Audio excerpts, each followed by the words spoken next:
Welcome back, ladies and gentlemen, to Pro Wrestling Throwdown for the week of December 19th, 2020. I'm Caleb Black. This is Luke the Big Dog Williams, our in-studio producer, the mighty Max Fury, and it's time for Wasn't That a Finish?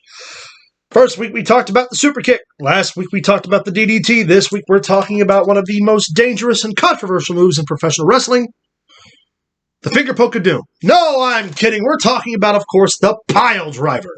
One of the most feared wrestling techniques ever in the history, created by Wild Bill Longson in the St. Louis territories. I don't know. I wouldn't want to be poked in the eye.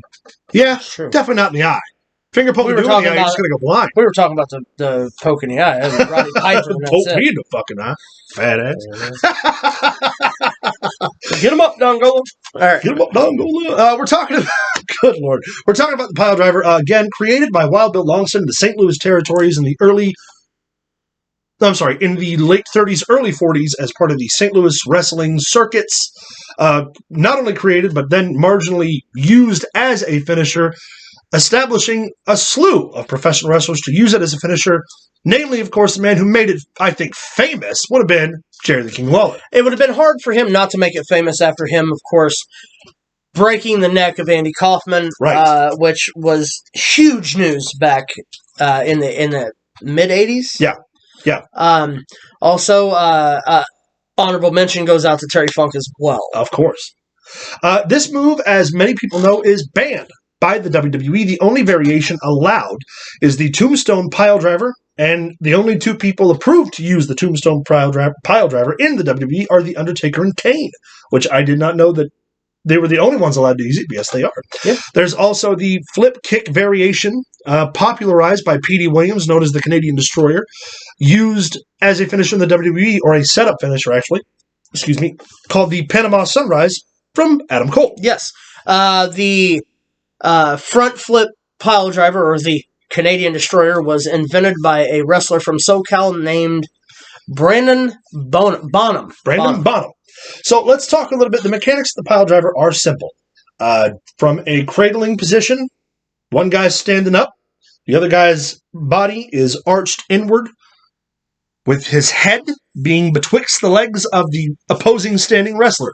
He will then take his arms, wrap them around the waist of the wrestler, bringing his legs and back upward, and then dropping straight down in the traditional Texas version of the Piledriver. In its most broken down... Right, in its base form, the original version of the Piledriver. And we wanted to use this segment to talk about it, because nowadays, goddamn, you get hit with 30 Canadian Destroyers and you kick out. Yeah. Or you get hit with a cradle Piledriver through a table and you kick out. Yeah, and the sad part is that the Piledriver, along with the DDT, is probably the most shoot way to end legitimately break somebody's neck if you drop them straight down on their head. You know, the way that it... I'm going to break kayfabe.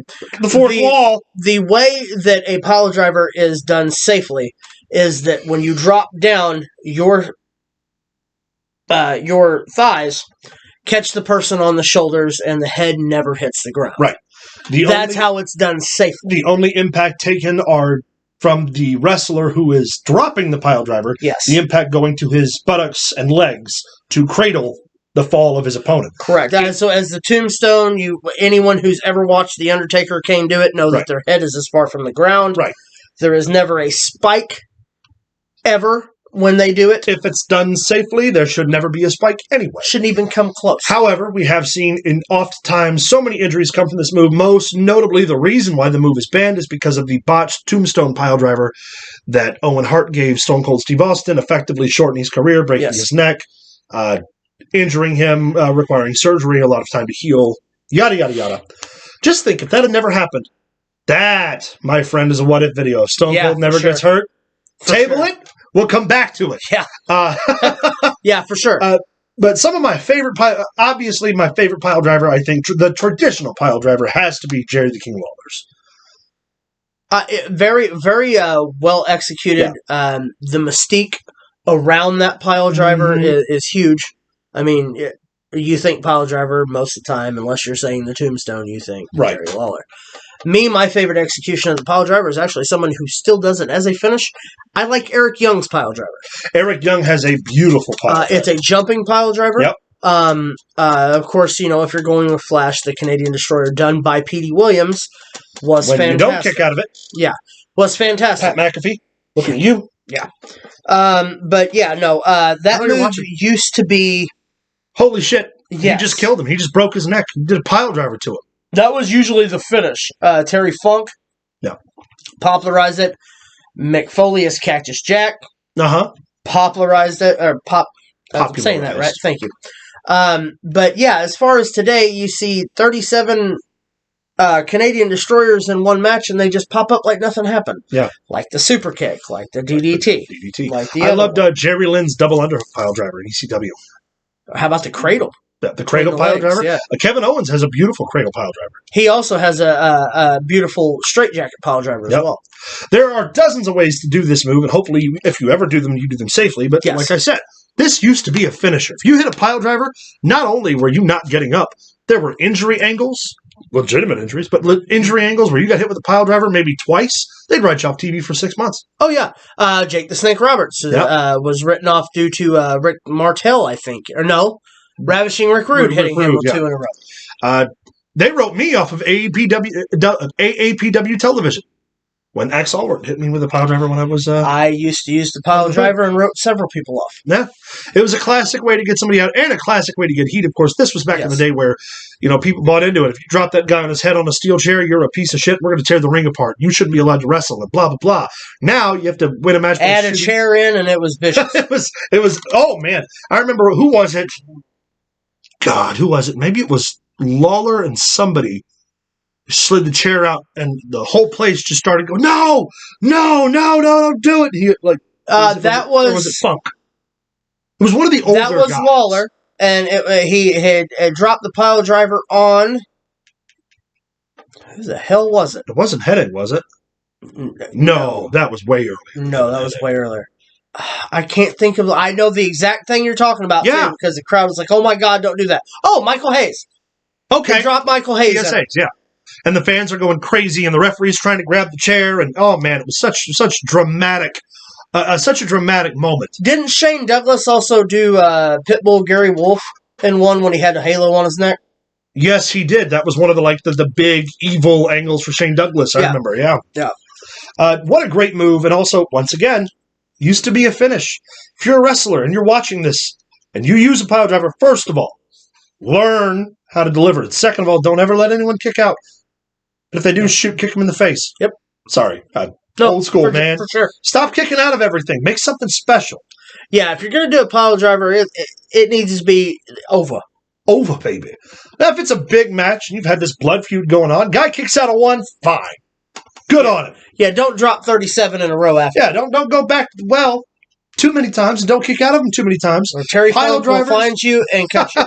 Pile drivers, DDTs, these moves can still be special. They can mean something. Otherwise, Jake said it best when it came to the DDT. We talked about it last week. Do you care if anyone else uses DDT? No, because no one kicks out of mine. Yes. So every time no one kicks out of Jerry Lawler's DDT, who still takes indie bookings today, or not a DDT, pile driver, you're saying that Jerry Lawler, who is up in years, and an older man's pile driver is better than your pile driver. Well, not only that, but Eric Young, who was just not that long ago the Impact champion, uses the pile driver, and no one kicks out of that either. Because protect your finish, man.